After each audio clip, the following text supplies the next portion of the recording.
Is the worst over for the housing market with regards to competitive offers, having to go way above the asking price in order to get your offer accepted? Are things about to change?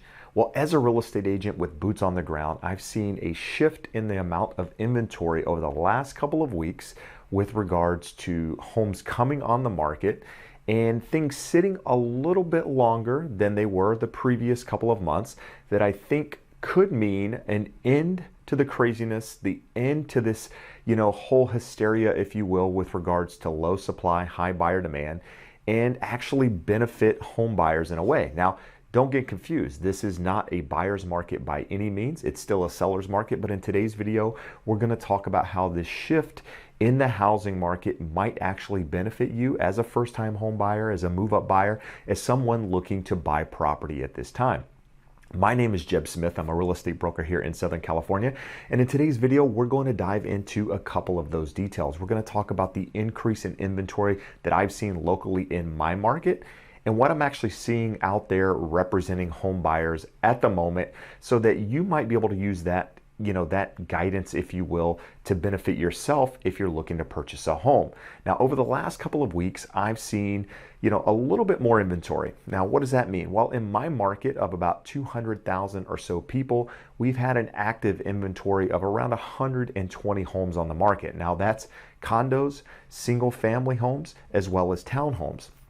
And over the last couple of weeks, that 120 has gone up to around 170 today. So that's about 50 more properties on the market today than just 3-4 weeks ago. So that's almost a 40% increase or so in the number of homes on the market versus just a couple of weeks ago. Now, based on where we are historically, that's still a very, very low number of homes, but it's increasing at a rate that, is going to give buyers more opportunities. Now, as a county, we said about 3.3 million people or so, and we've had about 2,200 homes on the market. Today, we're just over 2,600 homes on the market. So that's, just under a 20% increase in the number of homes coming to the market as a county. So it looks like the trend is up with regards to the number of homes coming to the market. Now, as I mentioned at the beginning of the video, this does not mean it's a buyer's market, right? There is a small shift happening, which is a positive thing. And if you've heard me talk about this before, I do think the worst is over with regards to inventory levels.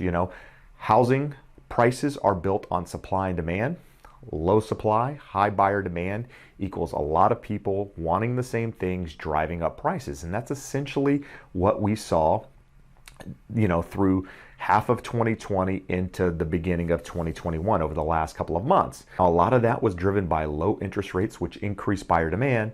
But at the same time, you had millennials entering the housing market. You had these different migration patterns going on because of how people could work from home, people moving out of state. And you had all of these buyers that were essentially buyers in 2020 for whatever reason that kind of got delayed because of the shift in the housing market that they got pushed into 2021. So you had all this pent-up demand coming into a market with no inventory, high buyer demand and low interest rates, right? A lot of buying power, which caused this craziness and caused housing prices to go through the roof, right? Because you had a lot of people that wanted to buy a property for whatever reason, and there wasn't a lot out there. And so in order to do that, they had to go above the asking price, bid against multiple people, do things like waive contingencies, all of this crazy stuff in order to get a property. Well, I think the end might be in sight for the hysteria, if you will, with regards to, people going absolutely crazy on house prices. Now, I don't think this means, in every market you're going to see an end to this, but I think as a whole, it's good. It's going to be a little bit more calm, right? It's going to be a little bit less crazy. You're going to have buyers that wait to buy a property. They might see something or they see a handful at one time and decide that, that property is not perfect. I'm going to wait and, for the right one to come to the market. Whereas what we've seen over the last 6 to 8 months is if a property came to the market and it checked half of the boxes, if you will, those people were like, I'm going to buy. I'm not going to miss out on the potential to buy a house. I've missed out on however many so far. This is my opportunity. I'm going to buy it now. I think you're going to see less of that, which means less craziness when you're out there making offers. Now, I don't necessarily think you're going to get a deal if you're a home buyer in this environment, but I do think you're going to be in a position where you don't have to do things like necessarily waive the appraisal. You're not necessarily going to have to waive the home inspection. You're not necessarily going to be in a position where there's 20 offers on every house. Now, there will be some homes that come to the market that are unique, that check every box for a lot of homeowners. And in those properties, you might still see some of that hysteria, right? People bidding above and beyond, people really wanting that property, and so they're willing to do things in order to get it. But as a whole, I think things are going to slow a bit. Now, this does not mean that this is becoming a buyer's market. We are still a long ways from becoming a buyer's market. This just means it's less of a seller's market, right? Just competitive. Prices are still moving sideways to up, but we're not getting that, 3 to 5% appreciation month over month. We're headed back to maybe the more normal time of 4 to 5% appreciation a year, I think, as more inventory comes to the market. Now, we're still really, really early into this. If all of these homes go into escrow very quickly, then you could start to see the craziness again. But I don't think that's going to happen. I think you're going to start to see more homes come to the market.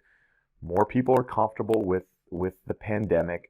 More people are getting back to work. More people are figuring out what their work schedule looks like, where their kids are going to go to school, that sort of thing. So people are going to start getting more comfortable with the idea that, okay, things are a little mellow now. We haven't seen a housing crash. We're okay to buy, and more people are going to get into the housing market. But understand, as a first-time home buyer, as a home buyer in general, this isn't the time to sacrifice on what you want. If there's something specific you're looking for in a home, have a plan, have a budget, stick to it. Don't just settle on a property just to buy a property. And as a seller, you still have to be reasonable in your price, right? I mean, this isn't the market where you can just ask anything and get it, right? 6 months ago, yeah, there was a lot of that going on.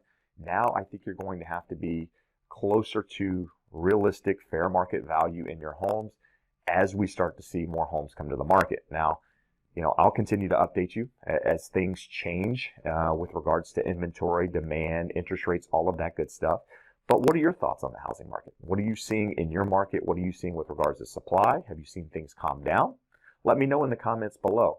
But for now, I appreciate you taking the time to watch. I appreciate the support. Hope to see you again soon. Have a great day. Bye-bye.